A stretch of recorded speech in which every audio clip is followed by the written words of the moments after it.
Okay, welcome everybody. We're sort of getting started, so we'll just give everybody a few minutes to gather.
Okay, can everybody see my screen?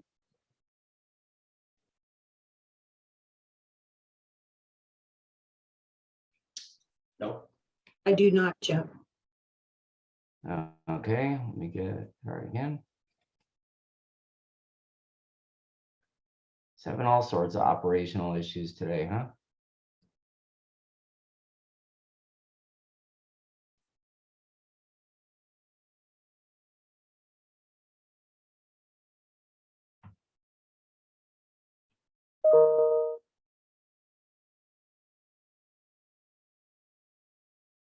Okay, still giving a couple more minutes here for people to gather, and then we will get this party started, so to speak.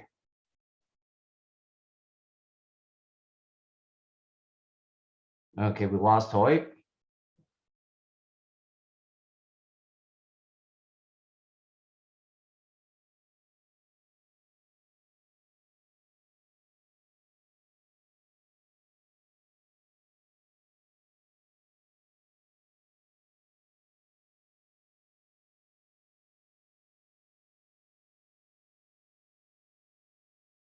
Okay, obviously the screen share doesn't want to work today.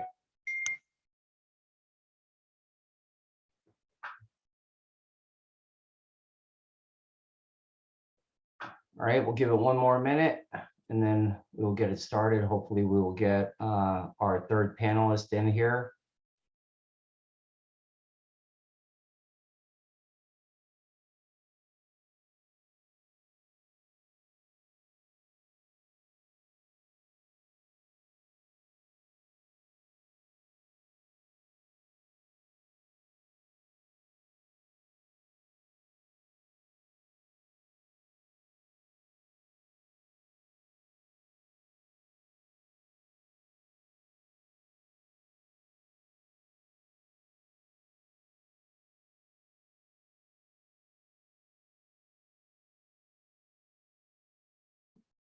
Well, all I know is whenever I try to share my screen, it gives me an exclamation point. So, all right, well, let's get started then. Our third panelist, I'm sure, will join in a second. My name is Jeff Weil. I'm the president-elect of the Arizona HIMSS chapter. And thank you, everybody, for joining today. Today's topic in our ongoing education series is virtual medicine best practices. So we're delighted to have a number of very distinguished panelists today. But before we do that, I do want to make sure that I thank our sponsors. Of course, the slide you can't see, but Pivot Point Consulting, CDW, NetApp, Nutanix, AP Professionals, Nuance, and SentinelOne for their ongoing support. Definitely appreciate their support as we continue to move the chapter forward. We do have a couple of upcoming events that I just want to make everybody aware of, and you can get more information on our website. Just search AZ HIMSS events. And we do have a casual meetup that's sponsored by Nutanix, so no cost to anybody that wants to come out and socialize and munch and drink. And that is going to be next Thursday, the 23rd at the Social Hall in Tempe from 5:30 to 7:30. And then we have another webinar coming up in March, on March 16th, about technology to inform clinical best practices. And we will be providing more information on that as we move forward. And then we do have what it was our December holiday event. We have moved to the spring, and that's going to be at the Desert Botanical Garden, and we'll be raising money for a very worthy charity as well, from 5 to 8 p.m. on Thursday, March 23rd. So appreciate anybody coming to any of those. Again, the information's on our website. And then finally, on April 18th, for those that will be attending the HIMSS Global Conference in Chicago, we have a cocktail reception that's going to be sponsored by VeeOne Health at their booth. Again, more information on the website, but that way, while everybody else is trying to rush and grab their buses to get back to their hotels in Chicago, anybody who wants to pop by can eat, drink, and socialize with not only your HIMSS chapter friends, but people from the Oregon, Nevada, and Washington chapters will be joining us. So we're looking forward to that.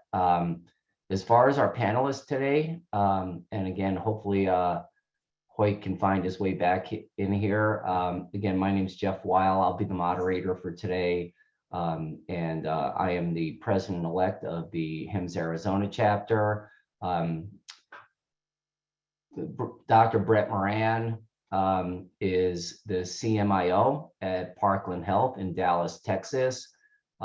He was instrumental, because I was there during part of it, in helping to move them from a paper-based to an Epic system. He was instrumental in helping gain, provider buy-in, and he's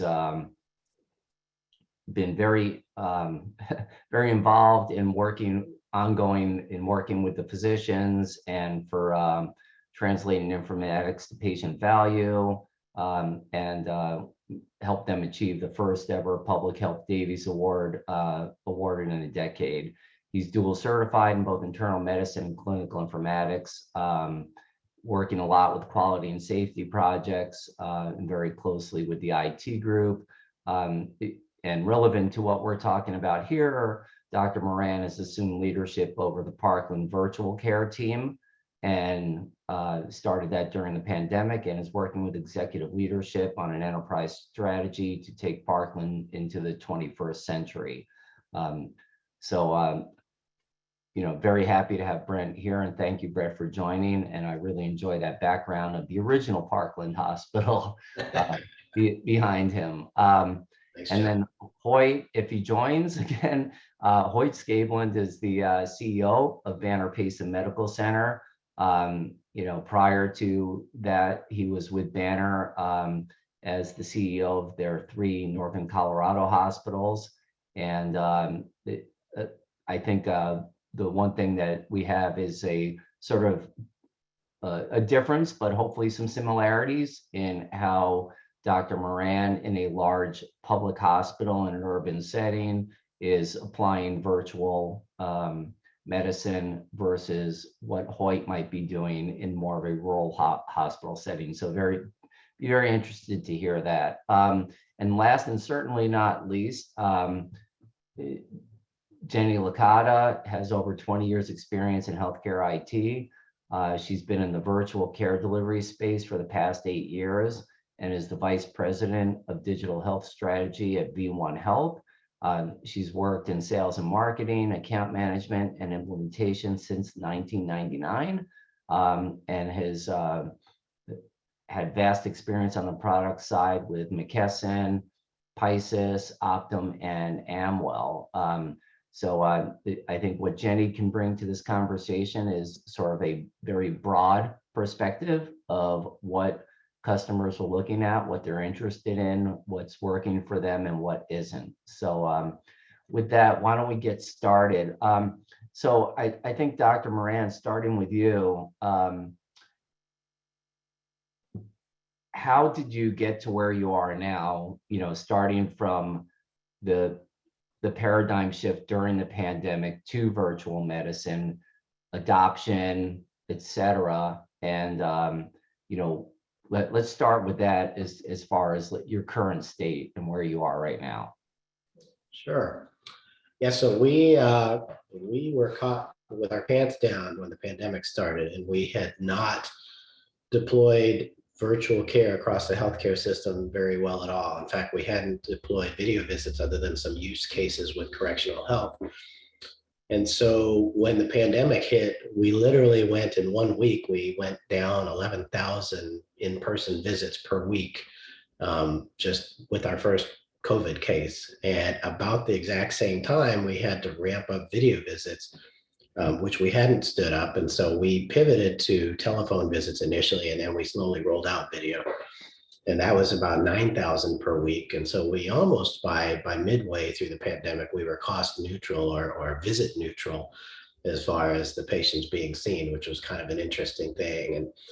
And we have some very good data on kind of the value of virtual care during the pandemic, looking at the show rates and the quality of care and the decrease in ED visits, et cetera. But I guess that was the big thing for us. Was number one is we weren't ready for video visits, and number two is that people may not realize, but Dallas is one of the top major metroplexes that have digital deserts. And so up to 40% of patients do not have a fixed internet connection or a data plan that would support virtual care from a video standpoint. And so even though we did stand up video visits, we recognize that there are patients who wouldn't be able to do that. And so we also, during the pandemic, we studied the value of audio only virtual care. And there's been a lot of kind of opinions about that, but we wanted to show and study and try to prove that there is some efficacy with doing even a telephone call for chronic disease management. And we studied that and actually published on that, as well as prenatal care. But the other big things we focused on when we first started deploying it was equity. And we knew that virtual care is something that is not usually taken up as well by people that are of a different race and ethnicity. There's language barriers, things like that. When we first went live with our video visit vendor, they did not actually have a way to pull in interpretive services, which I was just stupefied about. We had to help them build in speed dial buttons for that because 40% of our patients do not speak English. And I'm proud to say that today, 20% of our video visits are in a non-English language. And so that's something that we're happy about, but we certainly want to grow that. So we've been focusing on making sure that we push virtual care and do education campaigns in the communities where people may have some opportunities to dispel myths and to build trust in the capabilities of that, and to kind of work on mailers, mail campaigns. And ultimately, 87% of our virtual visits during the pandemic were to persons of minority. And then 65% of them were to people living in socioneed index 4 or 5 zip codes, meaning people with the highest socioeconomic risk. And so that, part of that is just the population we serve, but part of that is the intentionality of us trying to deploy that, because it was very, there was a lot of distrust, and quite frankly, there was distrust from the patients, but also from the staff. And we had to do a lot of education to our staff about the value of virtual care as well. The last thing that I'll mention is that we also felt it very important to capture patient capabilities and preferences for virtual care. And that was another thing that was not available in our EHR. And so we had to build that out ourselves. And so we started doing that at intake. We would ask every patient, what are your capabilities? Do you have ability to do a video visit? If you can't, can you do a telephone visit? And we would capture that. And then we asked the physicians and the APPs, when you're scheduling a follow-up visit, don't just assume it's going to be in person. What are your options? Do you want to do virtual? And if you want to do virtual, can you do video? Do you want to do telephone?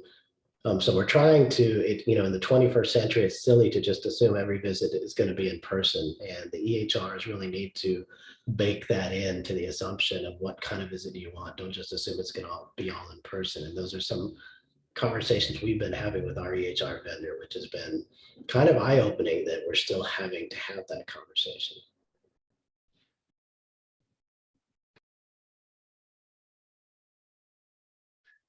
So I guess, Brett, one of the things that I think about as far as adoption is, is adoption different across specialties? And, are you seeing things working, let's say, better in one specialty versus another? Yeah, I'll tell you, Jeff, I was being an internist myself, I was expecting and proud that general, practice would take the lead. That's not at all the case. And surprisingly, who took the lead was behavioral health. Psychiatry was all over this, and they did a great job, and they operationalized it very well. And they had dedicated staff to support it, and it took off. And even today, the amount of video visits they do is more than all the other service lines combined. So they are just by far, they're our number one leaders. Primary care kind of took the next lead, but what's been surprising and disappointing to me is subspecialty care, both surgical and medical, have been very reticent to do this. And from my standpoint in our academic system, I don't know if it's because we have so many different learners and residents and fellows, and it's just kind of the fear of the unknown. And so maybe to some degree it's easier to just either do a phone call or to see them in person, and they're kind of concerned about the hassle of doing it.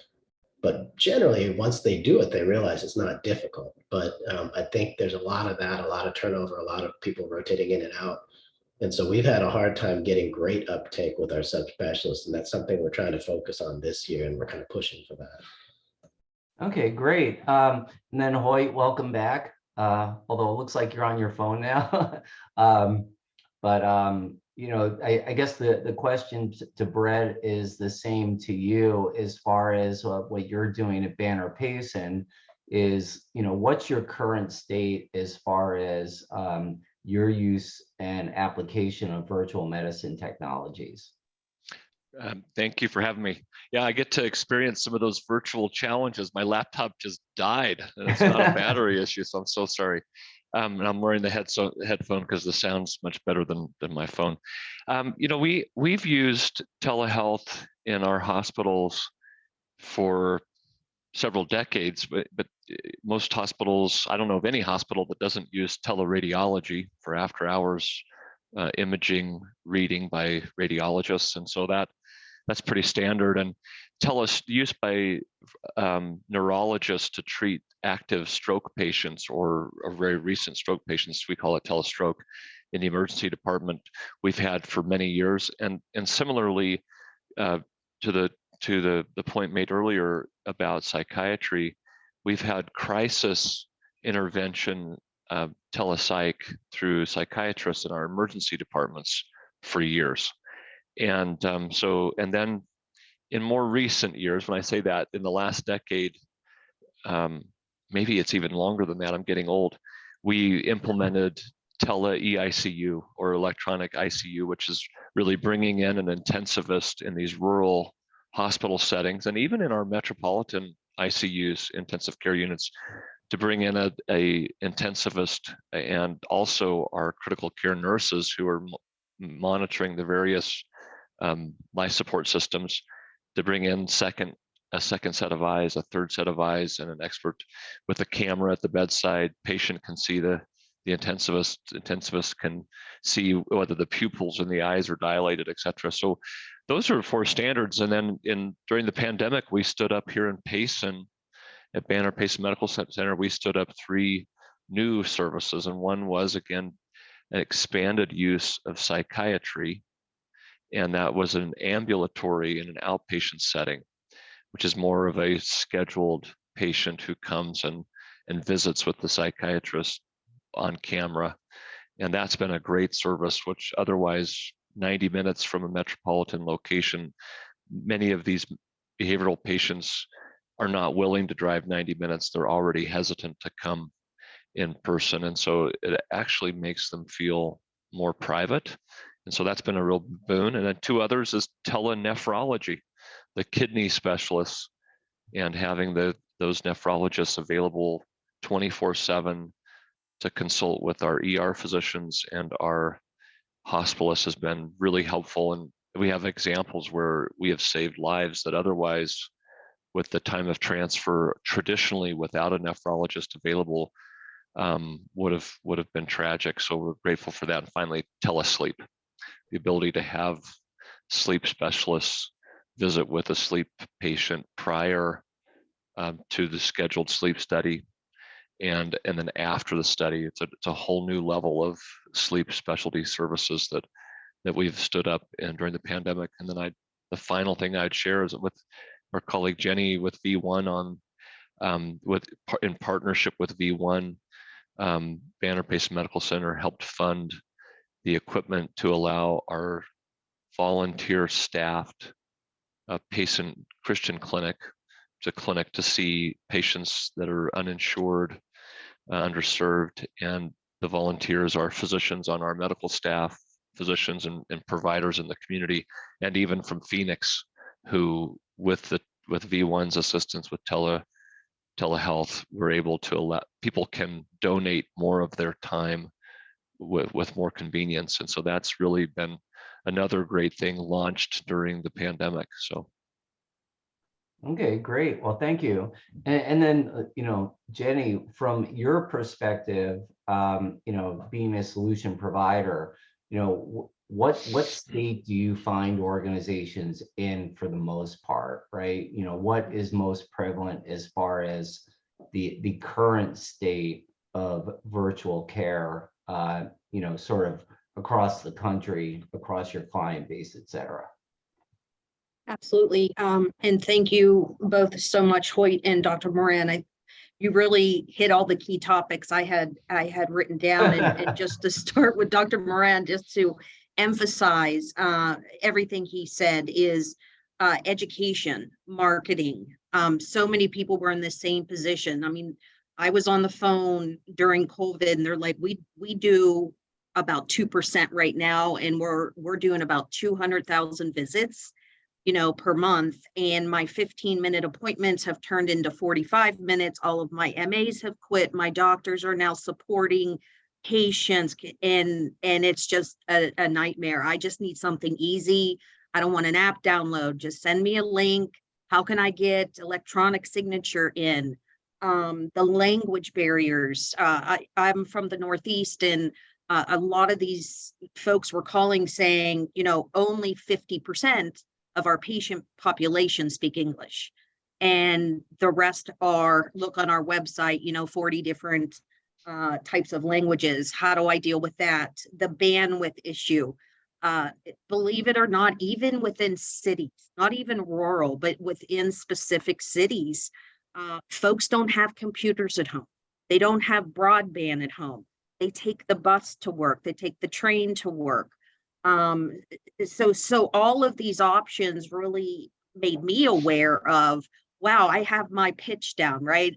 I have exactly what is successful in statistics. And once COVID hit, that just all went really in another direction. Social determinants of health. Still today, with the ATA doing great jobs from a policy perspective, reimbursement. I mean, I would talk to providers saying I was trying to do 3-4 days a week, but I had to drop the phone. But because of the health plan, I didn't get paid because I had to go to phone. So then they had to change again. And I think, and you brought this up, Dr. Moran, is like, how do you get a hybrid model?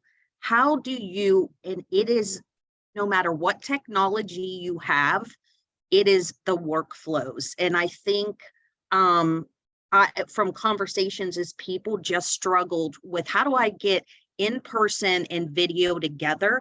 And as we saw COVID kind of, it will always be here, but surpass and in person started happening again. Everyone in the office said it's a pain to schedule, or I find it too hard to triage in person and then go to my desk, start worrying, is the video going to work? You know, is the doctor going to be upset because I can't get them on video? So it was almost a stressor of, you know, you would think, right, patient access, ease of use, and now everyone's stressing about video. So I really think that hybrid model, as easy and wonderful, and I've been on panels as well, and then people have talked about it, I just think it's difficult to do, and you need an operational workflow to do that. And it's tough. I mean, it's healthcare, and with the shortages, I mean, not only nationally, but within states, the MA shortage, right? So now providers, you know, some of them are like, how do I do this? Do I just keep an open session and let them come in? Well, what about HIPAA? What if somebody actually, you know, accidentally comes in? And, you know, the two types too that you look at are patients at home, right? That direct to patient type of telehealth. And then you have the inpatient, like what Hoyt was saying, the telenephrology, that's fantastic. Anything with the kidneys, and that's being covered today by Medicaid, Medicare, tele-ICU, telestroke. So these use cases have been used for decades, right? I mean, in states like Wyoming, Colorado, and some of these rural areas.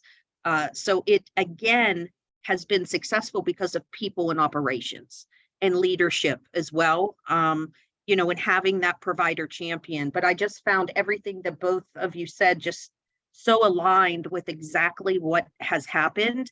And I love these conversations because it's an opportunity to say, where do we go from here? And someone's asked that question already about the next 3 to 5 years, because I'm sure you all hear hospital at home programs, right? Well, what does that mean? What does remote patient monitoring mean? How is that patient, if they're alone, handling all of that and the use and the education and the troubleshooting? So I think some vendors are doing a good job at that support structure, but I think that's really, when you're talking and from a sales perspective, it sounds wonderful and it looks great on a slide. But when you get to an operational standpoint and actually have to implement the program, you have to train case managers, you have to train residents, fellows, providers, the language barrier again. So I'll open it back up. But I just got super excited because everybody just talked about like really specific things that I saw as well. Yeah, you know, and it's interesting because, you know, at the core, I'm a process person, right? And what I hear from all three of you is to make any of this successful in what you've done thus far and what you've been learning, and as well as moving forward, right? It comes down to tight operations, right? Adoption of operational workflows to support it, and provider adoption, right? So it really comes down to those two things. And unfortunately, provider adoption a lot of times is based on, you know, adoption of the appropriate operational workflows, because if the workflow doesn't work, right, or if you have an MA that's not following workflow or having problems with the workflow or anything like that, then the provider is going to get upset about it, right? So, and I also think it's interesting too is hearing the difference as well. You know, you have Dr. Moran, who's in an urban environment, has, you know, a plethora of, you know, specialists within, you know, basically a square acre, right, of buildings, et cetera. And, you know, so his really implementation is based on patient engagement and how to service his patient population, right? Whereas Hoyt is probably, I'm going to say, like maybe 60-40 or something like that. Some of it is how do you get specialists to service your inpatient population? And then the other piece of that is how do you service your patients as well, right? So I think it's interesting to hear the two different challenges there. So I guess coming back to you, Hoyt, you know, hearing what we've talked about current state, et cetera, what initiatives do you have in place at Banner? And I think, you know, probably the question as far as the future is something maybe we save for the end of the conversation, but just interested in what programs or initiatives you have in place now, over the next 12, 24 months that you feel are going to better serve your inpatients as well as your outpatient population. With little fanfare, and this will sound stone and chisel, is we've found there are some specialties that the video aspect does not contribute, and for provider adoption and ease of use is simply telephone, which I know that just sounds so backwards, right? But in reality, what really makes telemedicine, which includes phones, telephones, capable is the ability of shared information. So in the inpatient setting, the outpatient setting, having the electronic medical record available to specialists so that they can all sing off the same sheet of music is the backbone. And I think we often get caught up on the video side, worried about the patient's willing to deal with someone. So for us, in the next 24 months is actually just focusing on more basics, which sounds so backwards, but an example is cardiology call. Most of the cardiologists, if they can see an EKG, they can see lab work and imaging, etc. They don't have to interact with the patient. There's not any history that they can uniquely garner from the patient that the patient can't share with the emergency department physician or the hospitalist. So we're finding that the existing cardiologists with their existing call schedules are willing to take another phone call rather than having to worry about a tablet or their personal phone or laptop, et cetera, or getting to a telestation. So we're actually looking to reassure the basics of cardiology call. Another example of that is infectious disease. There is value for infectious disease to see the wound, to see the skin, and to see the patient, but there's a lot of value they can provide simply consulting with physicians. So I think we've paused and said, let's go clean up some of the left behind basics and bring those into a rural setting that often rural hospitals don't have access to an infectious disease specialist, and they rarely have access to adequate cardiology 24/7 just to help with emergency department patients before transfer, or even patients that can avoid a transfer because the transfer is not going to lead to any benefit, can save cost, hassle for the patient, stress, worry. So those are two, and then the others are just stabilizing with the end of the public health emergency. There's been some advantages to telehealth that were temporary allowed, and now some of those are going to be expiring, and so we're doing some advocacy to try to make sure that state by state, federally, that as many of those proven telehealth uses that have been safe, that they don't go away because of a technicality. So we don't have any planned additional expansions of telehealth, the traditional with the video, than what we have today, but trying to take advantage of refining and then growing, for example, growing the sleep service, growing the Christian clinics use by volunteer providers. We don't do any of the wearables yet. I worked previously for 18 years for Presbyterian Healthcare Services. They were one of the forerunners of hospital at home, and so I'm familiar with those. But we're just focusing on refining what we have in play.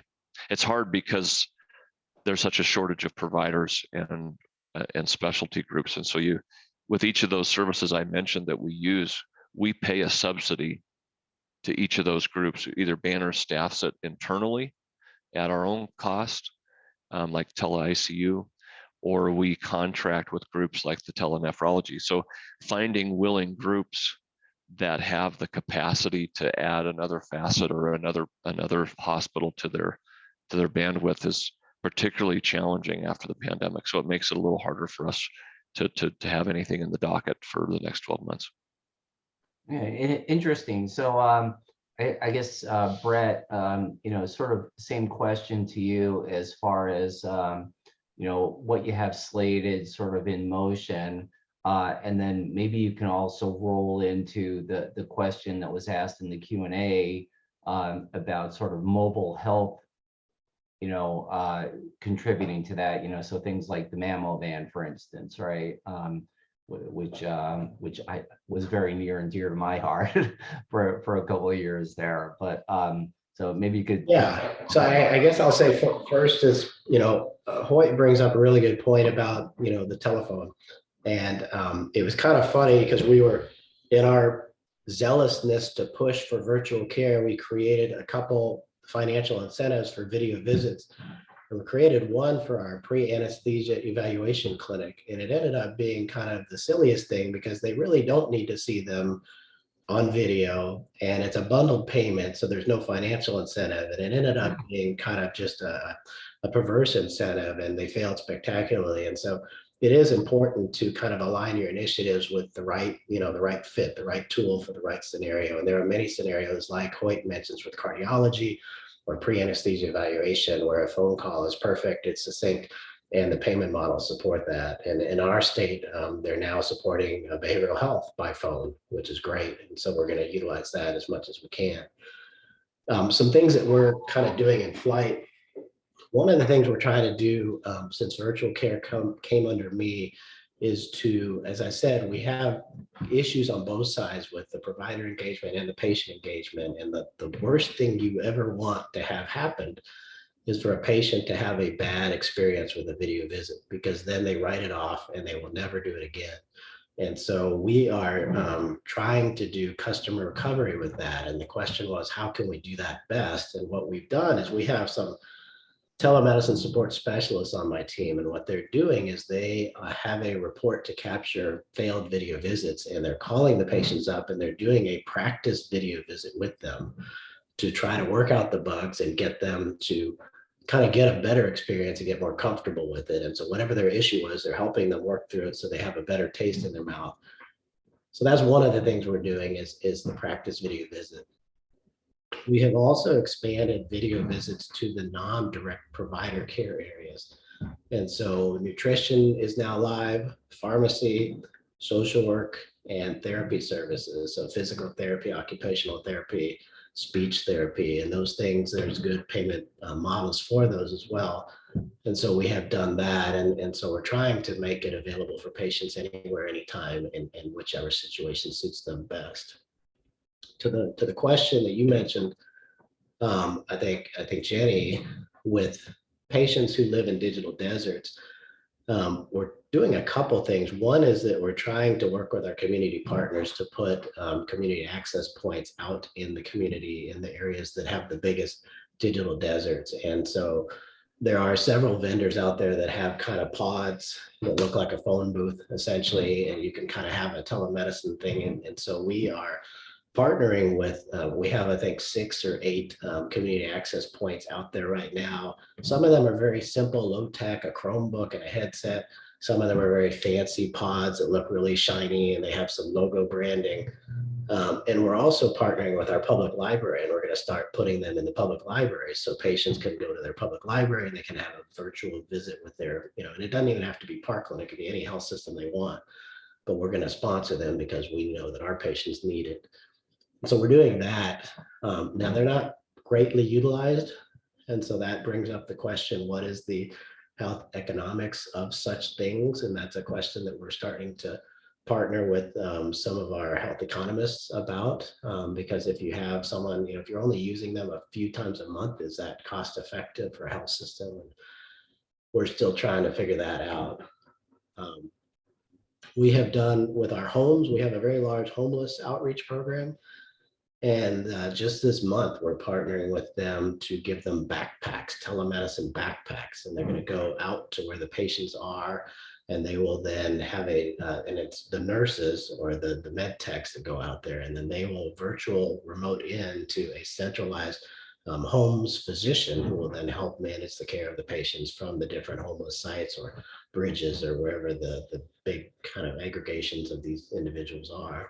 And so that's another thing that I think is interesting, and we'll have to look at the economics of the model and how useful it is. But I think it's certainly it's something that might be interesting.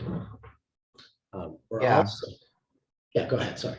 Yeah, no, I was just gonna, because I think the other piece of that too is even with your community access points, you know, if you have, let's say, you know, elderly or, you know, physically unable to travel type of individuals, you know, what do you think of some of the ideas that have been thrown around as far as like, you know, things like Uber Health, for instance, for better access, you know, patient access, et cetera? Yeah, I love that. And in fact, that was, you know, the other thing that I try to kick off is, you know, we have and we'll get into that when we talk more about future goals, but we have a 5-year digital strategic initiative that's kind of one of our 7 pillars for the organization. But one of the things within that is for me to create a digital health center. And that is a centralized, purely virtual outreach team that uses pure virtual tools to do tactical management of high-risk individuals. And so it's not all things for all patients. It's not a virtual primary care, but it is for tactical outreach. So if we identify poorly controlled diabetics who live in high socioeconomic neighborhoods and have poor med adherence, my team will tackle them and navigate them and try to remediate that issue and then graduate them back to their primary care. So we're trying, and again, we're trying to do it in a more unique way rather than throwing FTEs at it, rather than just hiring a bunch of RNs. We're trying to do it through digital tools and lower entry level individuals, employees that will follow standardized scripts and use a lot of kind of either questionnaires or text messaging or you know, the patient portal, things like that. As a last resort, they'll pick up the phone, but it's going to be purely virtual, and there'll be a lot of kind of KPIs associated with looking at the outcomes to show the value of it. But that's something I'm very excited about. And I think there's a lot of value rather than creating a different team for each initiative, to do it from a centralized standpoint and to use a lot of the digital tools that people are using in their everyday life is hopefully going to be a useful and exciting thing. Interesting. And then, you know, I think Jenny, from a macro point of view, sort of across the country, right? What are you seeing as, you know, let's say the top 5 initiatives that you see people undertaking, you know, as far as, you know, projects that they're working on now, you know, or what are you talking to people about most, you know, let's say over the past 6 months? Sure, absolutely. I think telepsychiatry and not just the technology piece, but the actual psychiatrists as well. The need for them in the ER, right, to help decreasing the length of stay. I think that's huge. Statistics are out there, not only for adults, but for children with behavioral health. I think knowing your patient population, and Hoyt and Dr. Moran made this really clear, is understanding their needs of, you know, is it an adult issue, a child issue, and making it easy. Simplicity, I think, is on there. Like Hoyt said, like, let's scale down, right? Like, let's just make this simple. And how many folks, you know, have bought fancy hardware, have hardware, and then you go to look for that cart and it's in the corner. Oh, I don't even know where it is. It's in the closet because I couldn't figure out how to use it. So we just FaceTimed. So, you know, how do you, I think a lot of health systems are saying, can we do this on our own? And I love that idea from a hardware perspective, you know, having vendors that are device agnostic, like work on any hardware. I would just say that, how do you support that internally, right? Like, how do you operationalize that first level of support, especially for telestroke, right? You've got about, what, 3 to 5 seconds. And I think the mobile units, we saw ET3 with ambulances now being able to divert, like, okay, is this something I can go in the patient home, calm them down? Maybe it's a panic attack. Maybe they have COPD or something where now a stroke call comes in and they can actually send that ambulance, you know, to bring that patient to a hospital. And I think the critical access hospitals suffered horribly from before COVID and even after, and why so many shut down, like in the state of Georgia. because of that type of flow. They just couldn't get that flow of what's emergent, what's urgent, and what can wait to make an appointment tomorrow. So I think the thing people are looking at now too is some people say, especially in hospital, this is a cost, right? This is sometimes if you talk to providers, they're like, I just see this as a cost. This is us just spending money, right, on technology. But where's the data? What are we doing? What are we accomplishing? Did we tighten up the scheduling? Did we get that 30-day follow-up appointment because we were able to do it by 60 and we got, everybody got reimbursed? And that's the kind of thing I think providers want. And I think it's an opinion. I don't know if it would help, but they're just seeing new technology, new carts floating around the hospital. They have to use a new system now. They just want the video to come out of the EMR, whether it's inpatient or outpatient. They don't want to click in 5 screens or have to go to 5 browsers. They just want simplicity, I think, at this point. And I think some data, like what is the data that everybody's getting on incorporating telehealth? Whether it's revenue, is it a cost savings? Intermountain has done some fabulous analysis and reports with data. The University of Mississippi in Jackson, Mississippi, they set up the hubs, those clinics, and they actually, because in the rural areas, I mean, you were in the Delta, you just couldn't get to the emergency room. Christy Henderson was really the pioneer of all of that. It was amazing what she did, especially for patients with diabetes. The ER triage program, I think she started that in like 2012. They were ahead of the game, I would say, in Jackson because of Christy. So I think that data is what she caught on too for the diabetes patients to say, we literally saved somebody's eyesight. We literally saved someone from having to get their leg amputated. And I think more of that would help. And lastly, the health systems virtualizing themselves, like Dr. Moran said, that's almost being a competitor to a vendor. And I love it. Mercy in St. Louis, virtual hospital. Dartmouth in New Hampshire has a connected care virtual center. The center that Dr. Moran's talking about, you're virtualizing, you're creating a call center. But again, it takes time and it has to be easy and simple for everyone. And lastly, I absolutely love the Uber idea. And actually, I think the insurer Cigna uses Lyft, and Lyft will pick up cancer patients to bring them to chemotherapy for free. So you're ahead of the game. I love that with the Uber. I think that's a fantastic idea. Yeah. So you know what's interesting is, really, no matter how you slice it, right? We're talking about a different way or offering different ways for care delivery, right? Because, the generations that are up and coming, right, are all about convenience. They would much rather go to a doc in a box than go to see a primary care physician, right? No offense, Brett, but it's sort of what they do nowadays. So I think part of it is really convenience. And how do you make it convenient for patients, right? And that's where you talk about usability and reliability, et cetera. But I think there's always going to be a gap, right? So that's one of the things that I'd like to sort of bring up here is, how do you deal with that gap? How do you deal with like the question of the 85-year-old who doesn't, isn't comfortable with technology, can't get out, et cetera. So, I know Brett knows before I came here to Phoenix, I had worked with the other public hospital in Fort Worth, working on a program and partnering with an ambulance service, right? And having EMTs do outreach to those people, right? And basically doing virtual visits, but doing them sort of on site, right? It's an outreach type of thing.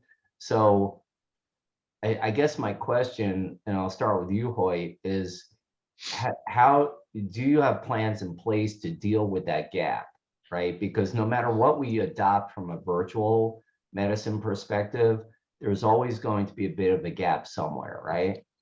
Yeah. For us, we've intentionally chosen to bring the patient on site. And some of that is so we can control we find that when we get the patient, we have the ability to have the patient at home, but we've talked about the bandwidth issues, and they're not unique to rurals, but they're prominent in our rural settings. But beyond that, you end up with, it's time consuming. We want to protect the provider, the physician's time. And so we would rather have the MA, and we have an MA shortage, as we've alluded to, but we can control so much by staging the patient with a less expensive resource so that the time that the providers are spending is very productive. And so we've, on the other hand, we've deployed to the Christian clinic in Tonto Basin, Arizona. There is the river, a creek that becomes a river at certain times of the year. And so we have stranded people on the other side. So we actually have, the Christian clinic has set up a tele site on that side of the river so that it's easy access. And so we're just getting creative case by case. I don't think there's one size fits all. I thought this was an interesting observation. Through Banner Health, we employ 55,000 employees. And so we will partner with a health insurance provider year after year. So currently we're using Banner Aetna, a joint venture, and Banner Aetna's telehealth access for primary care that's promoted by the health plan is 98.6. So I used that a couple of weeks ago, and I was shocked to find that the intake was not a series like Teladoc was our previous provider that was telehealth provider that was promoted for health plan users. And in that case, you go through a GUI interface and you do your history and physical, and it was very efficient and thorough. And that then you were staged, and you and the provider were on video. You had the option of not being on video, but the provider was always on video. So the Teladoc was very elaborate. With 98.6, there was no video. There was no GUI interface. It was simply a chat. I was shocked by that. I'm a former medical records director, so I was just like, what? But I think it's that simplicity. But what's lacking in both of those is the history. And so I found that the Teladoc was more like what Brett was saying, where you have scripting and you try to draw out the key information to make sure you're providing evidence-based practice. I found in the chat with 98.6, much harder to guide that conversation. And so I ended up having 2 different chats on 2 different days, 10 days apart, and it was inconsistent. Now, healthcare is inconsistent, right? You can go to, that's why we choose different doctors and providers, because of what we perceive and we want. So to your, I'm kind of rambling, but I just would say fascinating variants of tools from very elaborate to super simple. I've not seen the super simple at Focus for decades, but I think the providers probably like it. It's faster for them, for the patient, they feel heard, and they type their a few sentences or many. So we're going to continue to experiment with how do we stage the patient efficiently. And one other thing I would share is I think we're going to see in the future, in rural settings in particular, but I think elsewhere, how do we extend physicians through the use of allied health providers, APPs, physician assistants, nurse practitioners? So in our cancer program, I failed to mention, we recently launched telehealth out of need. Our only available oncologist is out of state, and so we are using that oncologist to visit these patients telehealth. Well, we've hired a nurse practitioner, and that nurse practitioner is going to be the primary provider for these oncology patients. They're going to have a relationship with that nurse practitioner. And interestingly, the nurse practitioner is going to join the telehealth visit with the oncologist. And to us, it still saves us money, and it extends a very scarce resource in the oncology. Same in Torrington, Wyoming at Banner. We utilize APPs at night in the ER. It's a low volume ER, less than 15 visits a day. And that APP is supported by an emergency medicine physician who can help guide them in procedural based interventions, and then counsel with the APP if they feel like they're experiencing a unique patient. So I think the expansion of use of APPs to support physicians will be a telehealth leverage point. And then I think this experimentation of less is more. It'll be interesting to see if that wins the day or not, or if it's unique.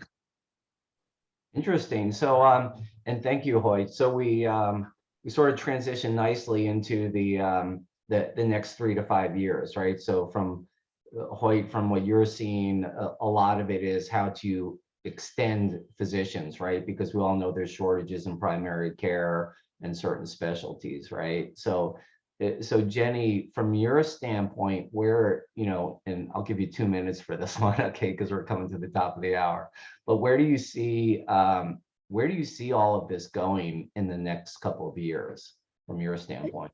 Sure, absolutely. I think the provider shortage, as he mentioned, licensure, right? And it's a problem. If you're a doctor, I live in Pennsylvania, and I was talking to providers and they said, well, it's going to take me 9 months to actually be licensed and credentialed, right? So how do we make that 2 to 4 weeks? And a lot of different companies now that have provider services, either like a Teladoc or Amwell, they're really kind of serving episodic care, right? So they're saying, don't go to the ER, you have pink eye, stay at home. This is episodic care.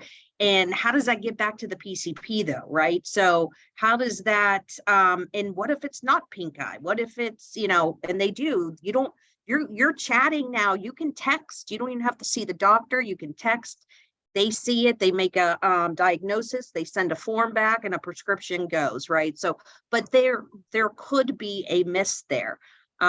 So if you're not experienced, that could actually be harmful for both provider and patient.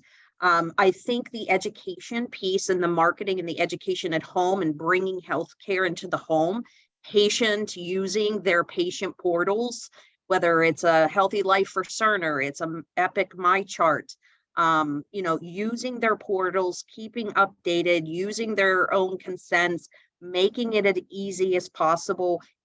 Devices right now in the home, with the remote patient monitoring, and also the behavioral health. I mean, it's really, I'm seeing so much. I'm seeing so many different vendors now that do behavioral health, and I'm kind of wanting, well, what's happening? Where is this? I just saw on the nightly news last week that, in the past, since 20 years, teenage girls right now are just, the CDC is reporting major depression, anxiety. So, what can we do? And there's a lot of talk, chatting, and things we can do for people at home. But I think there's more to come, and I really hope with health plans and health systems working together, seeing these health systems, like Dr. Moran said, virtualizing, getting more APPs, like Hoyt said, involved, virtualized nursing, virtualized, patient at home, direct to patient behavioral health. Again, it's going to take a village and a lot of operational work to get there, though. All right, thank you. And then Brett, I guess we'll end with you. Where do you see this going in the next couple of years? Well, I think a couple things. One is that it's not about the technology, it's about the care. And I think people have kind of circled this a couple times. So we're looking at providing holistic care, whole patient care, addressing their social needs, addressing their patient needs, the patients being the center of the decision making, and what are their values. And so we need to be able to do that. If they need a ride, we get them a ride so they can get the care they need. If they're having issues with medications, we get them the right people to talk to. And so I think that's kind of point number one. I think the next couple of years is going to be big in digital literacy support. And we don't love the term digital literacy, so we like to call it digital fluency. And so we're trying to make our patients more fluent. And so we have a hub within my digital health center for e-support. And they've created a very unique thing you've never heard about. It's called a Genius Bar. And so they're going to have on-site, we're not going to really call it a Genius Bar, but we're going to have on-site locations where people can come in and get physical help. And also we're going to be available by chat, by text, by phone. And central to all of that is, what is the patient's communication preferences? Some people want to be communicated by phone, and it may even be a landline. Some people want to only be texted. Some people only want email, and we need to focus on that. We need to respect that, and then provide the care in the way they want it, in the avenue that they need. Great, great. Well, thank you, Brett. Thank you, Hoyt. Thank you, Jenny. That brings us a minute or two past the top of the hour, and I know everybody's got other meetings to go to, so definitely want to thank all of our panelists for their time today. We could probably talk about this for 3 hours, but a couple of themes that we hear, right, are ease of use. That's got to get better. It's got to be more consistent. It's got to be better adoption of workflows, both on the provider side as well as the operational side of things. It sounds to me like, the technology is there, right? But it's really not about the technology. Maybe there's fine tuning that needs to be put in place there so that we can further adoption of all of this, right? Because I think in the end, like I was referring to before, if people are really wanting convenience, the health systems, the practices that do this the best are probably going to be those that win in the end, right? Which I like to call the race to at home. So again, thank you, everybody. Thank you for everybody that joined the call. Recording will be available. We'll make that available through our website, and definitely appreciate everybody's time today. With that, have a great rest of the Thursday. Thank you, everybody. Thank you. Thank you. Bye. Bye-bye. Bye now.